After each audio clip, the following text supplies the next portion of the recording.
आप देख रहे हैं आज तक, आपके साथ मैं नेहा बाथम। डेंगू का डंक झेल रही दिल्ली के सामने दिवाली जैसे बड़े त्योहार से पहले ही एक और बड़ी समस्या खड़ी हो गई है। दरअसल सांसों में गाड़ियों का धुआं भरने के बाद अब दिल्ली वालों के सामने सड़क पर गंदगी देखने के अलावा कोई चारा फिलहाल नहीं बचा है, क्योंकि दिवाली से पहले गरीब सफाई कर्मचारियों को तनख्वाह मिलना बंद हो गई है।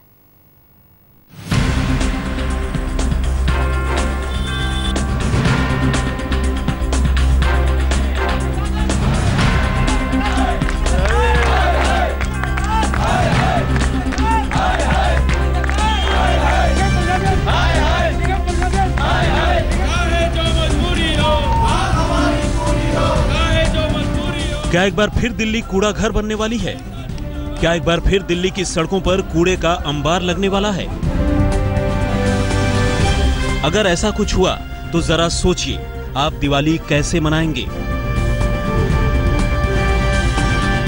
दिल्ली की दिवाली कूड़े के ढेर पर बनवाएंगे, ये हमने मन बनवा चुके हैं। हम दिल्ली की जनता को ये बताना चाहते हैं कि हम हर घर के त्योहार को कूड़े के ढेर पे ही मनवा के दम लेंगे। दिल्ली एक बार फिर कूड़ा घर बन सकती है, ये आशंका हम ऐसे ही नहीं जता रहे। इसके संकेत मिलने शुरू हो गए हैं।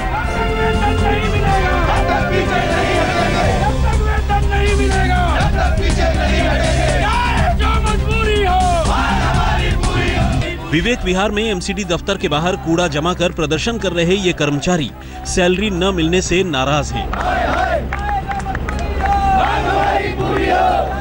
तस्वीरों में तो गिने चुने सफाई कर्मचारी ही नजर आ रहे हैं, लेकिन समस्या पूरी दिल्ली की है। जी हाँ, तीनों एमसीडी के करीब 1 लाख सफाई कर्मचारी हड़ताल पर चले गए हैं। इन्हें 2 महीने से सैलरी नहीं मिली है। अभी कुछ महीने पहले ही सैलरी की मांग पर एमसीडी के सफाई कर्मचारी हड़ताल पर चले गए थे। तब पूरी दिल्ली कचरे के ढेर में तब्दील हो गई थी। यहाँ तक कि बीमारियां फैलने का भी डर पैदा हो गया था। इस बार समस्या और बड़ी है, क्योंकि इस बार दिवाली करीब है। घरों में साफ सफाई का काम शुरू हो गया है। अगर ये हड़ताल लंबी चली तो हम दिवाली कैसे मनाएंगे? जब तक वेतन नहीं मिलेगा, जब तक पीछे नहीं हटेंगे। तस्वीर दिल्ली के कई इलाकों में जो देखने मिल रही है, उसकी एक झलक आप देख लीजिए। यही हाल दिल्ली के कई इलाकों का है, क्योंकि पिछले 2 महीने से एमसीडी और दिल्ली सरकार जिस तरह से सफाई कर्मचारियों की तरफ रुख किए हुए है, उसका विरोध प्रदर्शन अब इस कचरे के जरिए सड़कों पर देखने के लिए मिल रहा है। क्योंकि सवाल इसलिए खड़े हो रहे हैं, दशहरा हाल ही में गया है और इसके बाद बड़े त्योहार आने हैं। ऐसे में अगर घरों तक ये सफाई कर्मचारी नहीं पहुंचते हैं तो एक बार फिर से दिल्ली की सड़कों पर इस तरह की गंदगी देखने के लिए मिल सकती है। सफाई कर्मचारी यानी 4th ग्रेड कर्मचारी, इनकी सैलरी इतनी भी नहीं होती कि कोई बड़ी जमा पूंजी हो। रोज कमाया रोज खाया वाली स्थिति होती है। जरा सोचिए, इन लोगों को 2 महीने से सैलरी नहीं मिलेगी तो क्या नौबत आएगी। समस्या बस इतनी नहीं कि सफाई कर्मचारियों के सामने त्योहार के खर्चे हैं, नौबत तो ये आ गई है कि ये लोग अपने बच्चों की फीस तक नहीं जमा कर पा रहे हैं। बिल्कुल करना पड़ेगा। दिवाली पर लोगों के घर कढ़ाइयाँ चलती हैं तेल की, पकवानों की। क्या गरीब आदमी का चूल्हा भी नहीं जल सकता, रोटी भी नहीं बना के खा सकते हम? हमारे कर्मचारियों के बच्चों को स्कूल से हटा दिया गया है फीस ना देने की वजह से। अधिकारी इनके पास जाते हैं तो ये कहते हैं पैसा नहीं है, बजट नहीं है। मेरे 2 बच्चे हैं, 5 दिन चल रहा है, आज स्कूल नहीं गया हूँ। टीचर ने नोटिस दिया है कि फीस दो, फीस नहीं हो पा रही हम पे, तो बच्चे 5 दिन घर बैठे हैं। कर्मचारियों की हड़ताल अभी शुरू ही हुई है और असर दिखने लगा है। तो बुराई पर अच्छाई की जीत का प्रतीक रावण का पुतला दहन तो हो गया, लेकिन कूड़े के रावण का क्या, जो अब सड़कों पर अंबार के तौर पर बिखरना शुरू हो गया है। लोगों का कहना है कि वो पिछली हड़ताल से वैसे ही दहशत में है, क्योंकि कूड़ा कचरा कचरेदान के बाहर तक आ गया था। इस वक्त जगह जगह जहां पर रामलीला का मंचन हुआ है, जहां जहां दुर्गा पूजा पंडाल लगे हैं, उन सब पार्कों में, उन सब मैदानों में इस वक्त यही तस्वीर देखने को मिल रही है। पंडाल उठ रहे हैं, लेकिन उस उठने के बाद जो कचरा बिखरा पड़ा है उसको उठाने वाला कोई नहीं है। एमसीडी के सफाई कर्मचारी अपनी बदहाली के लिए राज्य सरकार के साथ ही केंद्र की मोदी सरकार को भी जिम्मेदार मान रहे हैं। इनका मानना है कि केंद्र और राज्य की लड़ाई में सफाई कर्मचारियों का बंटा धार हो रहा है। एक तरफ प्रधानमंत्री नरेंद्र मोदी का स्वच्छ भारत का सपना, वहीं दूसरी तरफ उस सपने को मुंह चढ़ाती एक हकीकत जो दिल्ली में इस वक्त देखी जा रही है। कहते हैं ना, भूखे पेट भजन नहीं होता, और वही हाल एमसीडी का है, क्योंकि एमसीडी सफाई कर्मचारियों को तनख्वाह नहीं मिली और इस वजह से वो दोबारा हड़ताल पर चले गए हैं। जगह जगह दशहरे और दुर्गा पूजा का आयोजन हुआ है और उसके बाद पंडाल सब जगह से उठ रहे हैं, और ऐसे में जो तस्वीर है वो भयावह है, क्योंकि सैनिटेशन वर्कर्स जो हैं, जो सफाई कर्मचारी हैं, वो हड़ताल पर चले गए हैं अपनी मांग को लेकर कि तनख्वाह दी जाए और उनके हेल्थ की, स्वास्थ्य सेवाओं का जो ख्याल है वो रखा जाए। और तस्वीर आप देखिए किस तरह बद से बदतर ये हो जाएगी अगर अब यहाँ पर सफाई होनी शुरू नहीं हुई। ये पूर्वी दिल्ली का गीता कॉलोनी इलाका है और हमारे साथ यहाँ के पार्षद भी हैं। क्या ये तरीका ठीक लगता है आपको? देखिए, सरकारें ऊपर भी भारतीय जनता पार्टी की सरकार है, मोदी सरकार है, लाखों रुपया बर्बाद कर दी है, लेकिन सफाई हो नहीं पा रही है। और नीचे तीनों निगमों में भारतीय जनता पार्टी की सरकार है, और नीचे इधर दिल्ली सरकार अपना केजरीवाल की सरकार है, और ये फंड दे नहीं रहे हैं। आज इतना बुरा हाल हो चुका है दिल्ली के अंदर, तनख्वाहें मिल नहीं रही सफाई कर्मचारी, वो रोटी कहाँ से खाएंगे? इतना बुरा हाल है, बच्चों को कहाँ पढ़ाएंगे? बच्चों की फीसें देनी है, घर का खर्चा कहाँ से देंगे सफाई कर्मचारी? कुछ महीने पहले जब वेतन की मांग पर सफाई कर्मचारियों ने हड़ताल की थी, तो राज्य सरकार ने फंड जारी करते हुए कहा था कि जून के बाद कोई पैसा नहीं देगी। सरकार की दलील थी कि जब केंद्र से पूरा पैसा नहीं मिलेगा तो वो एमसीडी को फंड कहां से देगी। तो सवाल यह है कि सफाई कर्मचारियों और दिल्ली की इस दुर्गति के लिए जिम्मेदार कौन है? राज्य सरकार जानबूझकर पैसे नहीं दे रही है, या फिर केंद्र ने वाकई दिल्ली सरकार को कम पैसा दिया है, या फिर एमसीडी के खस्ता हाल के लिए वो कांग्रेस जिम्मेदार है जो फिलहाल तमाशबीन की भूमिका में है। यह बात समझ से परे है कि यही व्यवस्था साल भर पहले भी थी, और ऐसा भी नहीं है कि दिल्ली सरकार को केंद्र सरकार से मिलने वाला फंड भी अचानक ही घट गया है, और एमसीडी में भ्रष्टाचार पहले भी था। तो फिर ऐसी क्या वजह रही कि दिल्ली सरकार के पास अचानक ही फंड की कमी हो गई और एमसीडी के पास भी सैलरी देने के लिए पैसा तक नहीं है?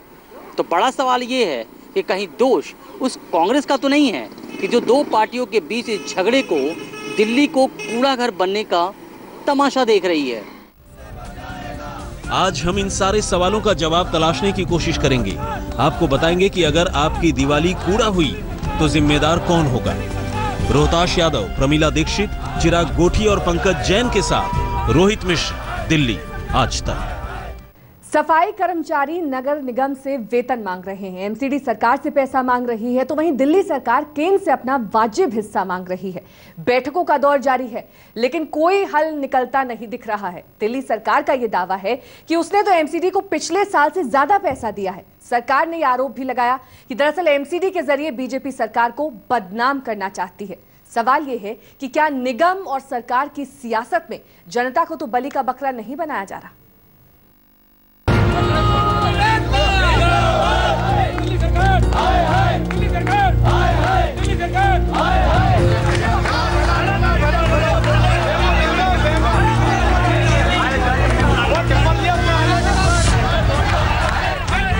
अगर एमसीडी के सफाई कर्मचारियों की हड़ताल खत्म नहीं हुई तो डर है कि दिल्ली की दिवाली खराब होगी।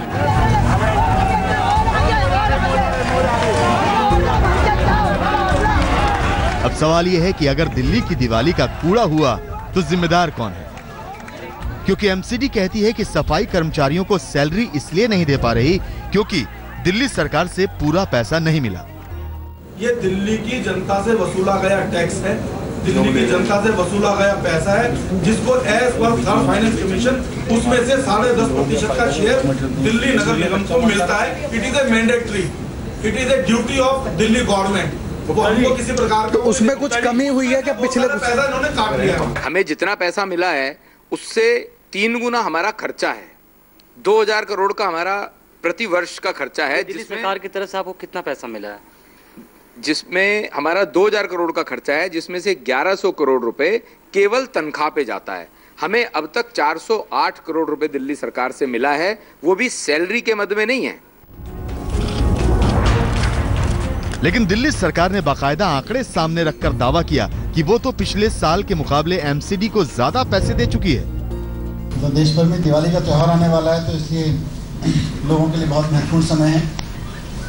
ऐसे में ऐसा माहौल बनाने की कोशिश की जा रही है कि दिल्ली सरकार नगर निगम को सहयोग नहीं कर रही है, नगर निगम को पैसा नहीं दे रही है और पूरा कैओस मचा हुआ है। इस तरह का माहौल जानबूझ के बनाने की कोशिश की जा रही है। सरकार ने बताया कि पिछले साल नॉर्थ एमसीडी को अक्टूबर तक 771 करोड़ मिले थे, लेकिन इस बार अक्टूबर तक 996 करोड़ दिए जा चुके हैं। इसी तरह साउथ एमसीडी को पिछले साल अक्टूबर तक सरकार से 668 करोड़ मिले थे, लेकिन इस बार अक्टूबर तक 873 करोड़ रुपए दिए गए। सबसे ज्यादा आर्थिक किल्लत झेल रही ईस्ट एमसीडी को पिछले साल अक्टूबर तक 419 करोड़ रुपए मिले थे, लेकिन इस बार अक्टूबर तक सरकार ईस्ट एमसीडी को 500 करोड़ दे चुकी है। देखिए, हमने पहले भी तनख्वाहें दी थी सफाई कर्मचारियों की, लेकिन एमसीडी में जो भाजपा की सरकार बैठी है वो हमसे पैसे ले लेते हैं, लेकिन उस हेड को कहीं और खर्च कर देते हैं और सफाई कर्मचारियों को तनख्वाह मिलती नहीं। फिर वो लोग परेशान होते हैं, हड़ताल पे जाते हैं। ठेकेदारों की पेमेंट तो नहीं रुकती, इनके कमिश्नर की तनख्वाह तो नहीं रुकती। फिर सफाई कर्मचारी क्योंकि वो दलित है, गरीब है, इसलिए। दिल्ली सरकार का सवाल है कि जो एमसीडी फंड के लिए बार बार दिल्ली सरकार पर वार करती है, वो डीडीए से अपना बकाया क्यों नहीं मांगती। सरकार का दावा है कि डीडीए के पास एमसीडी के 1500 करोड़ से भी ज्यादा बकाया है। ये रकम प्रॉपर्टी टैक्स के तौर पर वसूली जानी है। एलजी साहब भी इंटरवीन करें इसमें, सेंट्रल गवर्नमेंट भी इंटरवीन करे और डीडीए से नगर निगम का जो करीब 1400 करोड़ रुपए से ज्यादा है वो नगर निगमों को दिलवाएं, ताकि नगर निगम को अगर कोई कमी आ रही है पैसे की तो वो पैसे की कमी पूरी हो सके। अगर उनकी किसी योजना में दिल्ली सरकार को जितना देना था उससे कहीं ज्यादा भुगतान दिल्ली सरकार की ओर से किया जा चुका है। यहाँ तक तो लगता है कि वाकई दिल्ली सरकार की गलती नहीं है, लेकिन असली खेल कुछ और भी है। पंकज जैन और फरीद अली के साथ रोहित मिश्रा, दिल्ली आज तक।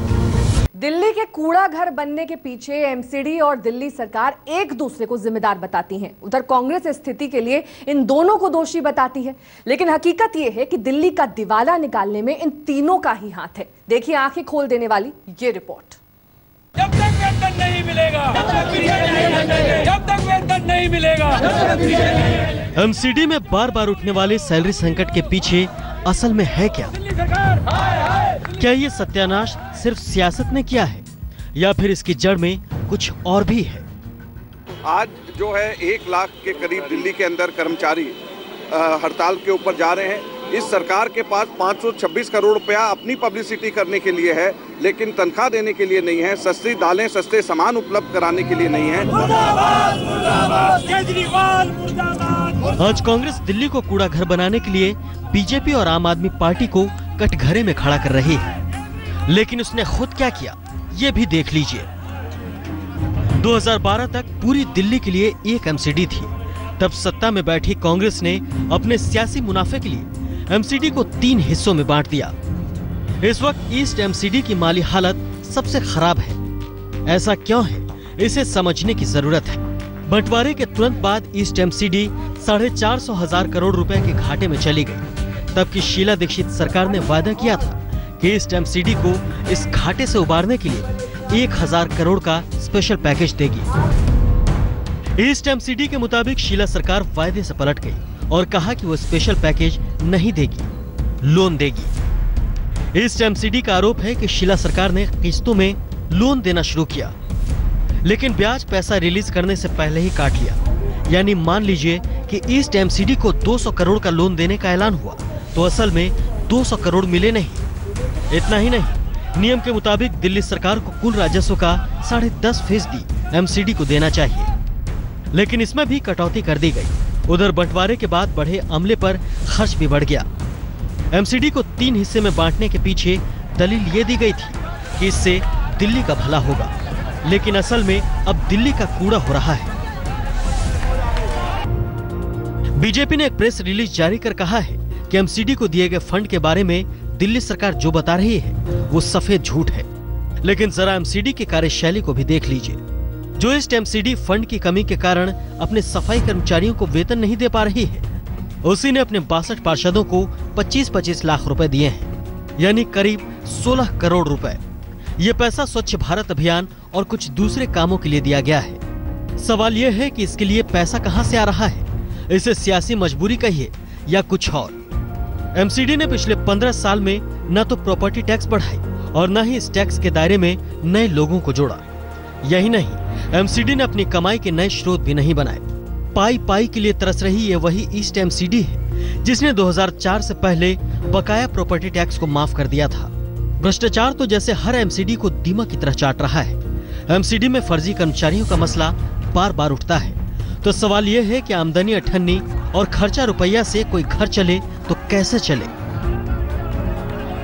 पंकज जैन और फरीद अली के साथ रोहित मिश्रा, दिल्ली आज तक। अभी के लिए बस इतना ही। देश और दुनिया की तमाम खबरों के लिए बने रहिए हमारे साथ, देखते रहिए आज तक।